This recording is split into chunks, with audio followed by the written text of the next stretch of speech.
Punjabi radio USA ਪੇਸ਼ ਕਰਦਾ ਹੈ ਅੱਜ ਦਾ ਦਿਨ ਸਿੱਖ ਇਤਿਹਾਸ ਵਿੱਚ।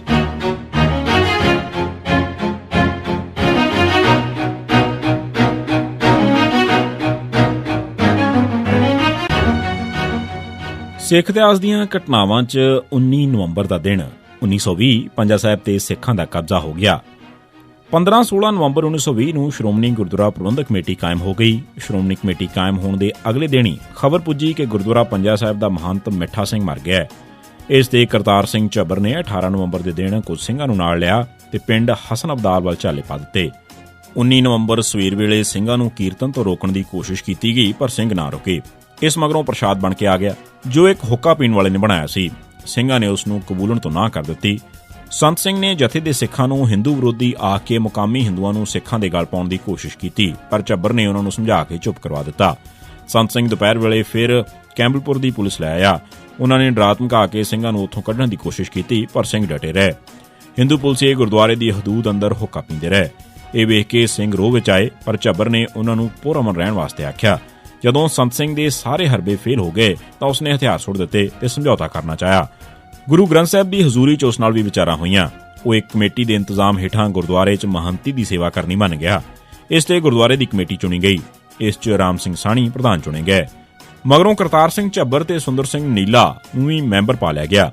ਸ਼ਾਮ ਵੇਲੇ ਜਦੋਂ ਸੰਤ ਸਿੰਘ ਨੂੰ ਸਮਝੌਤੇ ਤੇ ਦਸਤਖਤ ਕਰਨ ਵਾਸਤੇ ਆਖਿਆ ਗਿਆ ਤਾਂ ਮੁੱਕਰ ਗਿਆ। ਉਸਨੇ ਆਪਣੇ ਹਮਾਇਤੀ ਇਕੱਠੇ ਕਰ ਲਏ। ਇਨ੍ਹਾਂ 'ਚ ਕੁਝ ਮੁਸਲਮਾਨ ਵੀ ਸਨ। ਮੁਸਲਮਾਨਾਂ ਨੂੰ ਕਾਜ਼ੀ ਮੁਜ਼ੱਫਰਦੀਨ ਅਤੇ ਮਿਰਜ਼ਾ ਕੁਤਬੁਦੀਨ ਵਕੀਲ ਨੇ ਸਮਝਾਇਆ ਤੇ ਉਹ ਚਲੇ ਗਏ। ਇਸ ਤੋਂ ਪਿੱਛੋਂ ਮਹੰਤ ਮਿੱਠਾ ਸਿੰਘ ਦੀ ਵਿਧਵਾ ਕੁਝ ਜਨਾਨੀਆਂ ਨੂੰ ਲੈ ਕੇ ਆਈ। ਜਨਾਨੀਆਂ ਦੇ ਧੱਕੇ ਦੇ ਬਾਵਜੂਦ ਵੀ ਸਿੰਘ ਪੁਰਅਮਨ ਰਹੇ। ਅਗਲੇ ਦਿਨ ਸੰਤ ਸਿੰਘ ਨੇ ਹਿੰਦੂਆਂ ਨੂੰ ਫਿਰ ਭੜਕਾਇਆ। ਇੰਨੇ 'ਚ ਕੈਂਬਲਪੁਰ ਦਾ ਡਿਪਟੀ ਕਮਿਸ਼ਨਰ ਆ ਗਿਆ।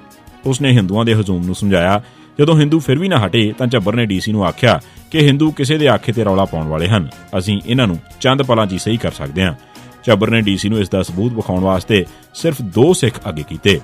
ਉਹਨਾਂ ਦੋਵਾਂ ਨੇ ਹਿੰਦੂਆਂ ਦੀ ਇੱਕ ਟੋਲੀ ਨੂੰ ਲਲਕਾਰਿਆ। ਸਿਰਫ ਲਲਕਾਰਾ ਸੁਣ ਕੇ ਹੀ ਅੱਧੇ ਤੋਂ ਵੱਧ ਹਿੰਦੂ ਜੋ ਪਹਾੜੇ ਦੇ ਟੱਟੂ ਸਨ ਪਲਾਂ 'ਚ ਹਿਰਨ ਹੋ ਗਏ। ਇਹ ਵੇਖ ਕੇ ਡਿਪਟੀ ਕਮਿਸ਼ਨਰ ਨੇ ਸੰਤ ਸਿੰਘ ਨੂੰ ਗੁਰਦੁਆਰੇ 'ਚੋਂ ਬਾਹਰ ਕੱਢ ਦਿੱਤਾ। ਉਸ ਦੇ ਦਾਖਲੇ ਤੇ ਪੱਕੀ ਪਾਬੰਦੀ ਲਾ ਦਿੱਤੀ ਗਈ ਤੇ ਉਸ ਨੂੰ ਕਾਨੂੰਨੀ ਚਾਰਾਜੋਈ ਵਾਸਤੇ ਆਖਿਆ। ਮਗਰੋਂ ਸੰਤ ਸਿੰਘ ਨੇ 6 ਦਸੰਬਰ ਨੂੰ ਮੁਕੱਦਮਾ ਕੀਤਾ, ਜੋ 20 ਦਸੰਬਰ ਨੂੰ ਖਾਰਜ ਹੋ ਗਿਆ। 1924 ਬੱਬਰ ਅਕਾਲੀ ਦੁੰਮਣ ਸਿੰਘ ਪੰਡੋਰੀ ਆਤਮਾ ਦੀ ਜੇਲ੍ਹ 'ਚ ਮੌਤ। ਬੱਬਰ ਅਕਾਲੀ ਲਹਿਰ ਫੇਲ ਹੋਣ ਮਗਰੋਂ ਬੱਬਰਾਂ ਦੇ ਕੇਸ 'ਚ 96 ਸਿੰਘਾਂ ਨੂੰ ਗ੍ਰਿਫਤਾਰ ਕਰਕੇ ਉਹਨਾਂ ਤੇ ਮੁਕੱਦਮਾ ਚਲਾਇਆ ਗਿਆ। ਗ੍ਰਿਫਤਾਰ 96 ਬੱਬਰਾਂ 'ਚੋਂ 5 ਤਾਂ ਪਹਿਲਾਂ ਹੀ ਬਰੀ ਕਰ ਦਿੱਤੇ ਗਏ ਸਨ। 2 ਦੁੰਮਣ ਸਿੰਘ ਵਾਸੀ ਪੰਡੋਰੀ ਆਤਮਾ ਤੇ ਇੱਕ ਹੋਰ ਮੁਕੱਦਮੇ ਦੌਰਾਨ ਜੇਲ੍ਹ 'ਚ ਚੜ੍ਹਾਈ ਕਰ ਗਏ ਤੇ ਬਾਕੀ 99 'ਚੋਂ 6 ਨੂੰ ਫਾਂਸੀ ਤੇ 49 ਨੂੰ ਵੱਖ-ਵੱਖ ਮਿਆਦ ਦੀਆਂ ਕੈਦਾਂ ਦਿੱਤੀਆਂ ਗਈਆਂ। 34 ਬੱਬਰਾਂ ਤੇ ਕੇਸ ਸਾਬਤ ਨਾ ਹੋ ਸਕਿਆ ਤੇ ਉਹ ਛੱਡਣੇ ਪਏ। ਦੁੰਮਣ ਸਿੰਘ ਪੰਡੋਰੀ ਆਤਮਾ ਦੀ ਮੌਤ ਮੁਕੱਦਮੇ ਦੌਰਾਨ ਹੀ 19 ਨਵੰਬਰ 1924 ਦੇ ਦਿਨ ਜੇਲ੍ਹ 'ਚ ਹੋ ਗਈ ਸੀ। 1982 ਏਸ਼ੀਅਨ ਖੇਡਾਂ ਸ਼ੁਰੂ, ਹਰਿਆਣਾ 'ਚ ਸਿੱਖਾਂ ਨਾਲ ਜ਼ਿਆਦਤੀ। ਸਤੰਬਰ ਤੇ ਅਕਤੂਬਰ ਵਿਚਕਾਰ 30,000 ਤੋਂ ਵੱਧ ਸਿੱਖ ਗ੍ਰਿਫਤਾਰੀਆਂ ਦੇ ਚੁੱਕੇ ਸਨ। ਹੁਣ ਸਰਕਾਰ ਕੋਲ ਜੇਲ੍ਹਾਂ 'ਚ ਥਾਂ ਨਹੀਂ ਸੀ ਬਚੀ। ਇਸ ਦੌਰਾਨ ਸਾਬਕ ਵਜ਼ੀਰ ਸਵਰਨ ਸਿੰਘ ਨੇ ਇੰਦਰਾ ਗਾਂਧੀ ਅਤੇ ਅਕਾਲੀਆਂ ਵਿਚਕਾਰ ਸਮਝੌਤਾ ਕਰਾਉਣ ਦੀ ਕੋਸ਼ਿਸ਼ ਕੀਤੀ, ਪਰ ਉਸਨੇ ਵੀ ਇੰਦਰਾ ਗਾਂਧੀ ਤੇ ਬਦਨੀਅਤੀ ਦੇ ਇਲਜ਼ਾਮ ਲਾ ਕੇ 3 ਨਵੰਬਰ ਨੂੰ ਹਥਿਆਰ ਸੁੱਟ ਦਿੱਤੇ। ਇਸ ਤੇ 4 ਨਵੰਬਰ ਨੂੰ ਸ਼੍ਰੋਮਣੀ ਅਕਾਲੀ ਦਲ ਨੇ ਐਲਾਨ ਕੀਤਾ ਕਿ ਅਕਾਲੀ ਦਲ 19 ਨਵੰਬਰ ਤੋਂ 4 ਦਸੰਬਰ 1982 ਤੱਕ ਦਿੱਲੀ 'ਚ ਹੋਣ ਵਾਲੀਆਂ ਏਸ਼ੀਅਨ ਖੇਡਾਂ ਦੌਰਾਨ ਰੋਸ ਜ਼ਾਹਰ ਕਰੇਗਾ। ਇਨ੍ਹਾਂ ਦਿਨਾਂ 'ਚ ਦਿੱਲੀ 'ਚ ਗ੍ਰਿਫਤਾਰੀਆਂ ਦੇਣ ਵਾਸਤੇ ਜਥੇ ਭੇਜਣ ਦਾ ਐਲਾਨ ਨਹੀਂ ਕੀਤਾ ਗਿਆ। ਇਸ ਵੇਲੇ ਹਰਿਆਣੇ ਦੇ ਮੁੱਖ ਮੰਤਰੀ ਭਜਨ ਲਾਲ ਸਨ।